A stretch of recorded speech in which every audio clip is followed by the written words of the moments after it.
sûr, nous avons le droit de conduire le véhicule qu'on veut, quand on veut et où on veut. Mais il faut aussi avoir conscience des effets néfastes que cause la voiture sur l'environnement, notamment au niveau de l'empreinte carbone. Al-Qaïda est partout en Irak. Le gouvernement américain est sur le point de doubler les primes des... Le tueur qui se faisait surnommer BTK a avoué avoir assassiné 10 Les personnes. États-Unis vont déployer La population 30 000 mondiale soldats augmente de 70 millions de personnes par an. Dans le même temps, nos ressources naturelles, charbon, pétrole, gaz, eau s'amenuisent. Avec le développement du tiers-monde, nous sommes assis sur une bombe à retardement.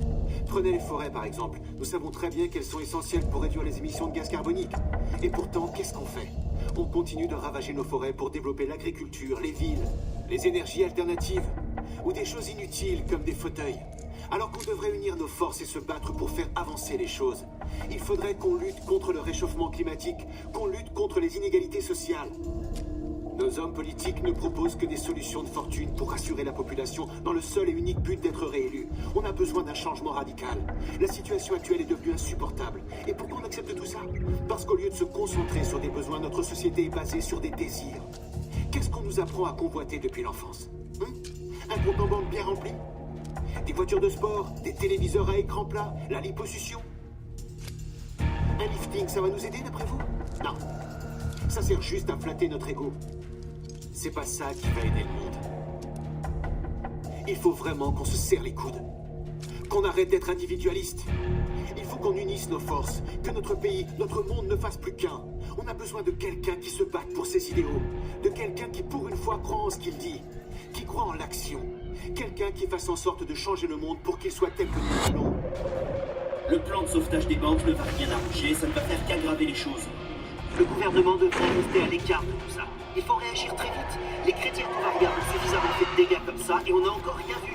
Avec l'effondrement du marché immobilier et la hausse des taux d'intérêt, Nous observons les effets que cette marée noire a eu sur l'environnement et le milieu naturel de la zone. le pyromane n'en a visiblement pas fini avec sa folie incendiaire. La nuit dernière, dans la banlieue de San Francisco, les pompiers ont lutté contre le feu. De nouvelles victimes en Israël suite à l'explosion d'une bombe sur le bord de la route dans le district sud. C'est pas en se lançant dans des guerres de religion ou pour le contrôle des ressources naturelles que nos hommes politiques vont assurer notre survie. Mais alors qui va s'en charger? J'en sais rien. Une idée peut-être? On est si précieux, n'est-ce pas? Tout le monde a le droit à la vie et au bonheur, pas vrai? C'est du flan. Quelle vaste blague. Les faits sont là. L'humanité n'a plus qu'un siècle à vivre. On a besoin de quelqu'un qui se batte pour ses idéaux. De quelqu'un qui, pour une fois, croit en ce qu'il dit. On a besoin de quelqu'un qui agisse pour changer le monde, qui croit en l'action. Quelle vaste blague. Evan, t'as oublié un détail. Un tout petit détail. Vous pensez qu'on est tous égaux? Loin de là. Loin de là.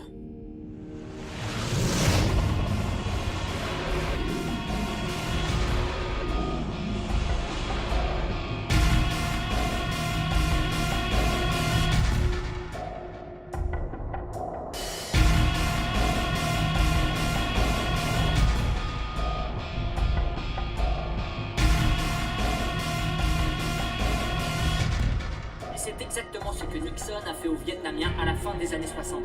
Oussama Ben Laden, Al-Qaïda, tous ces types-là n'ont qu'un seul but, nous anéantir. Tous ces éléments contribuent au problème de surpopulation.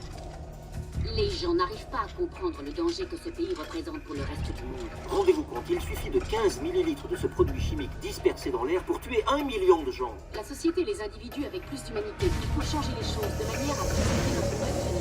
C'est le seul moyen d'éviter de voir disparaître les classes moyennes. Il n'y a qu'à regarder. Dans le deuxième épître aux Thessaloniciens, il est écrit « En effet, lorsque nous étions près de vous, nous vous donnions cet ordre. Si quelqu'un ne veut pas travailler, qu'il ne mange pas non plus. » La population mondiale augmente de 70 millions de personnes par an.